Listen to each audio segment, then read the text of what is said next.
Hello folks, this is Overlordshiny, and today we're talking about Lord Kroak.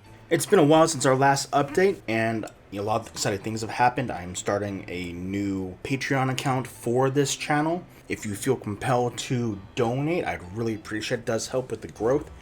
If you can't do that, not a big deal. Likes, dislikes, anything in the chat always helps out the channel too, specifically with the algorithm. A friend of mine made some background music that I will be using in future videos, and this one, so listen for it. Kind of has this cool 8-bit sound to it, back like the Nintendo, Super Nintendo era. I thought it was very appropriate. The other thing I have going on, of course, is that I am updating the introduction sequence, which I know that's not really important for content, but I felt like I needed something more personalized and something more fitting my 3D background. So look forward to that in the future. In the meantime, feel free to continue watching my videos and let me know if there's any content you are looking forward to. I am redoing the Lumineth videos. There were some small errors that were pointed out to me, and I wanted to make a comprehensive video. So enough rambling, let's get on with the content. Today, we're talking about Lord Kroak, or specifically going back to the year 1996 when Games Workshop released the very first box set of what would be 5th edition. Now this box set featured Bretonnians and introduced the Lizardmen as a new faction.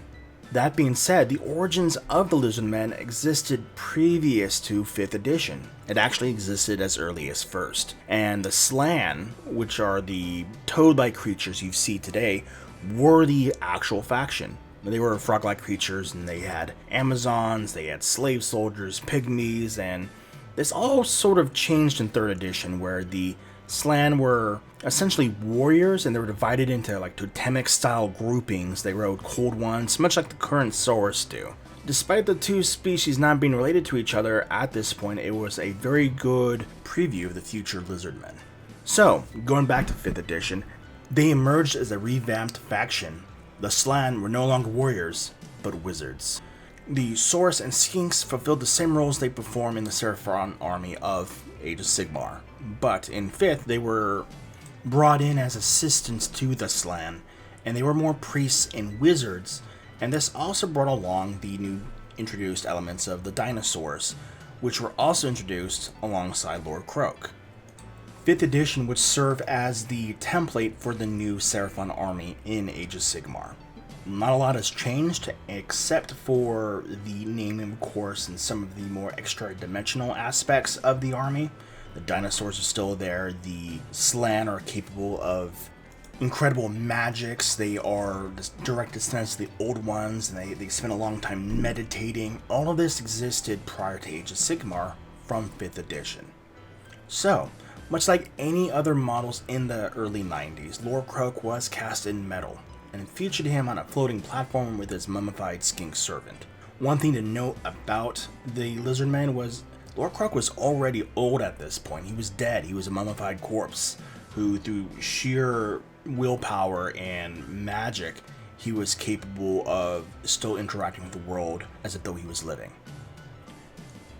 This model was later recast in resin as part of the Games Workshop Finecast update around 8th edition, roughly, and this was okay. Finecast never really had a great reputation, and Lord Kroak was not immune to a lot of the Finecast failings of the time.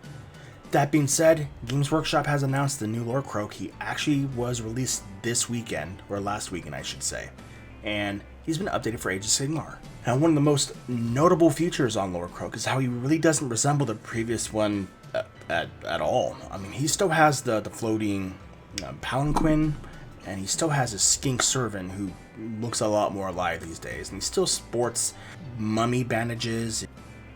He obviously has a lot more horsepower under the hood with his new palanquin. It looks very extraterrestrial, or even, I want to say, Necron-ish, which I think that's more of a design that was unintended. It's just something that you can observe just by looking at the model.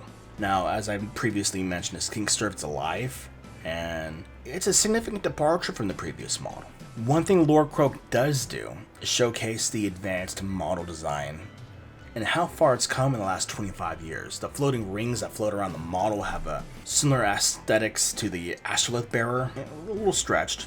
The stone banner design moved into the rings, and I almost want to say there's some Stargate vibes to this. And of course, it's still in the Aztec influence area, but it's moved away from it. That being said, I don't think the Seraphon are going to be updated for some time, although the models are pretty old at this point. However, I think if we do get more updated models for the Seraphon, expect them to use similar aesthetics going forward as Lord Kroak instead of the Aztec influence. It could be a good thing for the Seraphon army. Really, it boils down to what are your design preferences, what do you want to see the army go, and of course, how well sculpted the model is. Anyway, that is Lord Kroak for today. But we'll start talking about some stuff going on in 40k, like the Tanith, their design influences for that. And I really do want to do a lot more 40k content. I'm not just an Age of Sigmar person. Let me know if you guys actually are interested in 40k content, because so far we've been strictly Age of Sigmar. But that is Overlordshiny for today. Like, subscribe, leave a comment below, and happy wargaming.